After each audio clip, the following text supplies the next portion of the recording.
அவர்கள் உரை நிகழ்த்துவார்கள்.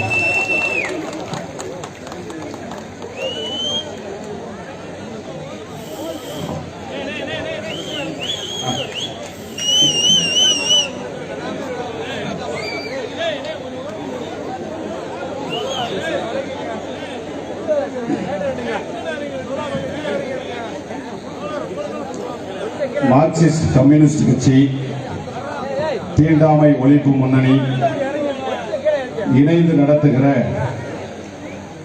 அருந்ததியர் உள் இடஒதுக்கீடு தொடர்பான உச்சநீதிமன்ற தீர்ப்பினை வரவேற்று மிக எழுச்சியோடு நடைபெற்றுக் கொண்டிருக்கிற இந்த மாபெரும் சிறப்பு மாநாட்டினுடைய தலைவர், சிபிஎம் கட்சியினுடைய திண்டுக்கல் மாவட்டத்தினுடைய செயலாளர் அன்பு சகோதரர் செல்வராஜ் அவர்களே, மாநாட்டிற்கு வருகை தந்திருக்கிற நம்மை வரவேற்று அமர்ந்திருக்கிற தமிழ்நாடு தீண்டாமை ஒழிப்பு முன்னணியுடைய மாவட்ட செயலாளர் தோழர் கலைச்செல்வன் அவர்களே, இந்த நிகழ்ச்சியில இந்த மாநாட்டிலே பங்கெடுத்து கருத்துரை ஆற்றி விடைபெற்று இருக்கக்கூடிய தலைவர்களே, எனக்கு பின்னர் உரை நிகழ்த்த இருக்கிற ஆதித்தமிழர் பேரவையினுடைய நிறுவன தலைவர் ஐயா அதியமான் அவர்களே, நிறைவாக சிறப்புரை ஆற்ற இருக்கிற சிபிஎம் கட்சியினுடைய மாநில செயலாளர் பெரும் மதிப்பிற்கும் மரியாதைக்கும் உரிய ஐயா பாலகிருஷ்ணன் அவர்கள் உள்ளிட்ட மேடையில் இருக்கிற தலைவர் பெருமக்களே, இந்த நிகழ்ச்சியில் என்னோடு பங்கெடுத்து சிறப்பித்துக் கொண்டிருக்கிற தமிழ் புலிகள் கட்சியினுடைய மாவட்ட செயலாளர்கள் திண்டுக்கல் அறிவரசன் அவர்களே, நிலக்கோட்டை அழகர் அவர்களே, பழனி தர்மராஜ் அவர்களே, தமிழ் புலிகள் கட்சியினுடைய முன்னணி தலைவர்கள் சின்னக்கருப்பன் அவர்களே, போஸ் அவர்களே, கட்சியினுடைய மாநில மண்டல ஒன்றிய நகர முன்னணி தலைவர்களே, இங்கே திரளாக கூடியிருக்கிற என் இனமான உறவுகளே, என் உயிருக்கு நிகரான தமிழ் புலிகளே, உங்கள் அனைவருக்கும் நெஞ்சார்ந்த மாலை நேர வணக்கத்தினை உறுத்தாக்கிக் கொள்கிறேன். தோழர்களே, கடந்த 1ஆம் தேதி அருந்ததியர் உள் இடஒதுக்கீடு சட்டம் செல்லும். உள் இடஒதுக்கீடு வழங்குவதற்கு மாநில அரசுகளுக்கு அதிகாரம் உண்டு என்கிற வரலாற்று சிறப்பு மிக்க தீர்ப்பினை உச்சநீதிமன்றம் வழங்கியிருக்கிறது. ஏறத்தாழ 30-40 ஆண்டுகளாக தொடர்ந்து தமிழகத்திலே எழுப்பிய நம்முடைய கோரிக்கைகள் நிறைவேறி இருக்கிறது என்பதற்கான ஒரு விழாவாக இந்த தீர்ப்பை சமூக நீதியை போற்றுகிற அனைவரும் வரவேற்று மகிழ்ந்து கொண்டிருக்கிற இந்த நேரத்தில் அதை வரவேற்கும் விதமாக ஒரு சிறப்பு மாநாட்டினை இன்றைக்கு மார்க்சிஸ்ட் கம்யூனிஸ்ட் கட்சி ஏற்பாடு செய்து திண்டுக்கல் மாநகரிலே இதை நடத்தி கொண்டிருக்கிறார்கள். சாமுவேல் ராஜ் அவர்கள் சொல்லுகிற போது, மேற்கு மண்டலங்களிலே அடர்த்தியாக இருக்கிற அருந்ததியர் மக்கள் இதனுடைய மையமான பகுதியாக ஈரோடு அல்லது கோவையிலே இதை நடத்தினால் எப்படி இருக்கும் என்று நான் என்னுடைய கருத்தை பதிவு செய்தேன். ஆனால் திண்டுக்கல்லிலே அவர் நடத்துவதாக முடிவு செய்துவிட்டோம் என்கிற செய்தியை சொன்னார்கள்.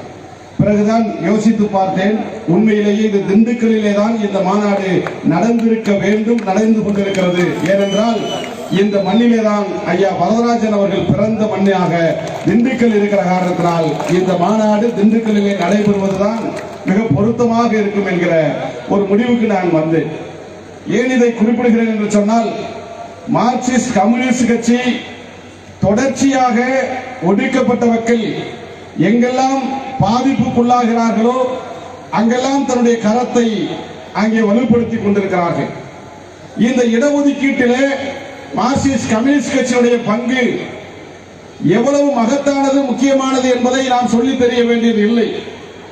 மார்க்சிஸ்ட் கம்யூனிஸ்ட் கட்சியுடைய தலையீடுகளுக்கு முன்பாக ஏறத்தாழ 25 ஆண்டு காலமாக 30 ஆண்டு காலமாக நம்முடைய சமூகத்திலே பணியாற்றுகிற அத்துணை தலைவர்களும் ஆர்ப்பாட்டங்கள், போராட்டங்கள், மாநாடுகள், பேரணிகள் உள்ளிட்ட அத்தனை வகையான போராட்டங்களையும் நாம் இங்கே முன்னெடுத்திருக்கிறோம்.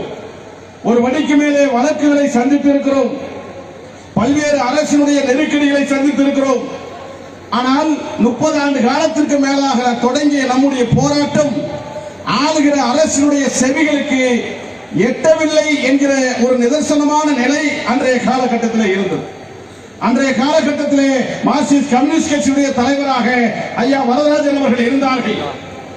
அவர்களிடத்திலே பல முறை நாம் முறையிட்டோம்.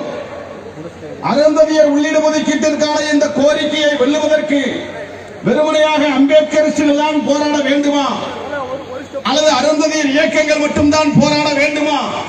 இதில் பெரியார் இயக்கங்களினுடைய இடதுசாரி இயக்கங்களுடைய பங்குகள் இருக்க வேண்டாமா என்று எங்களுடைய ஆதங்கத்தை எல்லாம் கொட்டிய பிறகு இங்க இருக்கிற பெரியாரிஸ்டுகளும் இடதுசாரி இயக்கங்களும் பல்வேறு வகையான முன்னெடுப்புகளை முன்னெடுத்தார்கள்.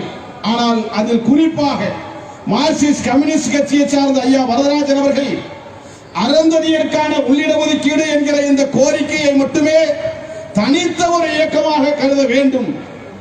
இன்றைக்கு தாழ்த்தப்பட்ட மக்கள் பிரிவுகளிலே அருந்ததியர் மக்கள் எண்ணற்ற ஒடுக்குமுறைகளை சந்திக்கிறார்கள். இவர்களுடைய பிரச்சனைகளை பேசுவதற்கென்று தனியாக ஒரு இயக்கம் எடுக்க வேண்டும் என்கிற அடிப்படையிலே உள்ளிட ஒதுக்கீட்டிற்காகவே ஏராளமான இயக்கங்களை முன்னெடுத்த கட்சி மார்க்சிஸ்ட் கம்யூனிஸ்ட் கட்சி என்று சொன்னால் அது மிகையாகாது. இன்னும் ஒரு வடிக்கு மேலே தீண்டாமை ஒழிப்பு முன்னணி என்கிற இந்த கட்சியினுடைய ஒரு பிரிவாக இன்றைக்கு உருவெடுத்து வலுவாக நின்று கொண்டிருக்கிறது. ஆனால் தீண்டாமை ஒழிப்பு முன்னணி என்கிற இயக்கமே அருந்ததியர் உள்ளிட ஒதுக்கீட்டை பாதுகாப்பதற்காகவே உருவாக்கப்பட்ட ஒரு பிரிவாகத்தான் நாங்கள் பார்க்கிறோம். ஏனென்றால் கம்யூனிஸ்ட் கட்சியை நேரடியாக அணுக முடியாத ஒரு நிலையிலே தீண்டாமை ஒழிப்பு முன்னணி எங்களோடு ரத்தமும் சதையுமாக கலந்து கொண்டு எல்லா போராட்டங்களிலும் கம்யூனிஸ்ட் கட்சியும் தீண்டாமை ஒழிப்பு முன்னணியும் அளப்பரிய பங்கை ஆற்றியிருக்கிறார்கள்.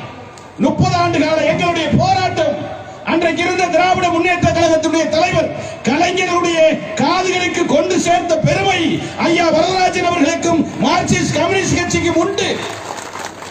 இன்னும் வெளிப்படையாக சொல்கிறோம், ஒருவேளை வரதராஜன் ஐயா அவர்கள் கலைஞரிடத்தில் இதை கொண்டு செல்லவில்லை என்றால் மார்க்சிஸ்ட் கம்யூனிஸ்ட் கட்சி இந்த கோரிக்கையை கலைஞர் கவனத்திற்கு கொண்டு செல்லவில்லை என்றால் இன்னும் நாம் பல ஆண்டு காலம் போராடி கொண்டிருக்கிற நிலை இருக்குமோ என்கிற ஒரு ஐயப்பாடும் கவலையும் நமக்கு இருக்கிறது. நம்முடைய கவலையை போக்கி தலைவர் கலைஞர் கவனத்திற்கு உடனடியாக கொண்டு சென்றதோடு மட்டுமல்ல, இடஒதுக்கீடு கிடைக்கிற வரை எங்களுடைய போராட்டம் மிக தீவிரமடையும் என்று சொல்லி அன்றைக்கு ஆளுகிற திராவிட முன்னேற்ற கழக தலைமையினுடைய தலைவர் கலைஞர் அவர்களுக்கு அழுத்தத்தை கொடுத்தார். அன்றைக்கு இதை இன்னும் சொல்ல வேண்டும் என்று சொன்னால், இங்க இருக்கிற அருந்ததியர் இயக்கங்களுக்கெல்லாம் மகத்தான பங்குண்டு, மாற்று கருத்தில்லை. ஆனால் நாம் நம்முடைய உரிமைகளுக்காக போராடுகிறோம். பெரியாரிஸ்டுகளும் இடதுசாரிகளும் ஏன் களத்தில் இருக்கிறார்கள்? அதனால் தான் அவர்கள் உண்மையான இடதுசாரிகளாக இன்றைக்கு நின்று கொண்டிருக்கிறார்கள் என்பதுதான் மிக முக்கியம். இதை இன்னும் சொல்ல வேண்டும் என்று சொன்னால், இங்க இருக்கிற அருந்ததியர் இயக்கங்களுக்கெல்லாம் மகத்தான பங்குண்டு, மாற்று கருத்தில்லை. ஆனால் நாம் நம்முடைய உரிமைகளுக்காக போராடுகிறோம். பெரியாரிஸ்டுகளும் இடதுசாரிகளும் ஏன் களத்தில் இருக்கிறார்கள்? அதனால் தான் அவர்கள் உண்மையான இடதுசாரிகளாக இன்றைக்கு நின்று கொண்டிருக்கிறார்கள் என்பதுதான் மிக முக்கியம். நம்முடைய சந்ததியினர் தலைநிமிருவதற்காக இடதுசாரிகள் களம் கோர்த்தார்கள், இங்கே களமாடினார்கள்.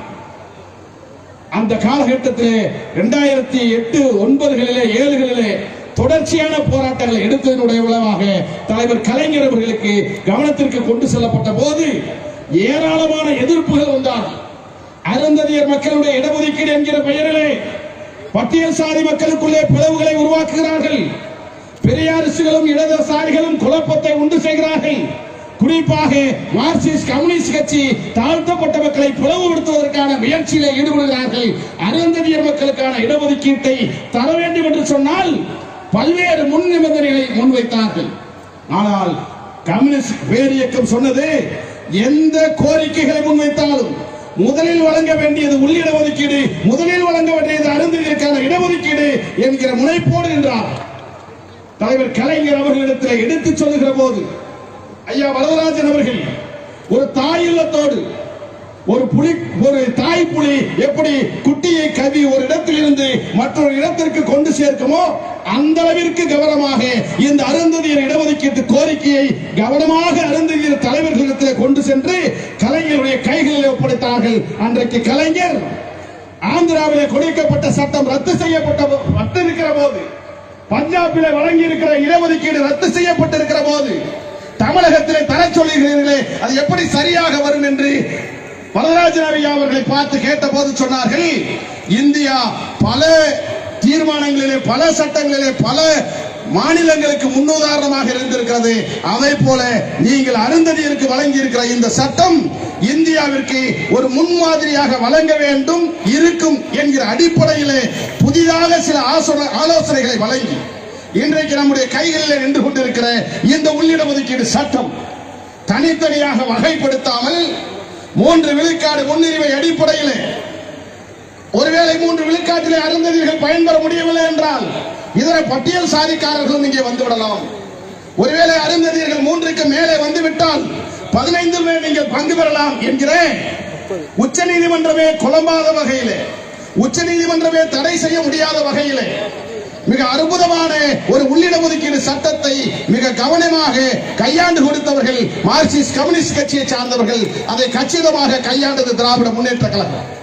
உண்மையிலேயே திராவிட முன்னேற்ற கழகம் மிக முக்கியமான பங்கை ஆற்றியிருக்கிறது என்று சொன்னால் அது மிக முக்கியமான ஒன்று. ஆட்சியில் அமர்கிறவர்கள் அவ்வளவு எளிமையாக இந்த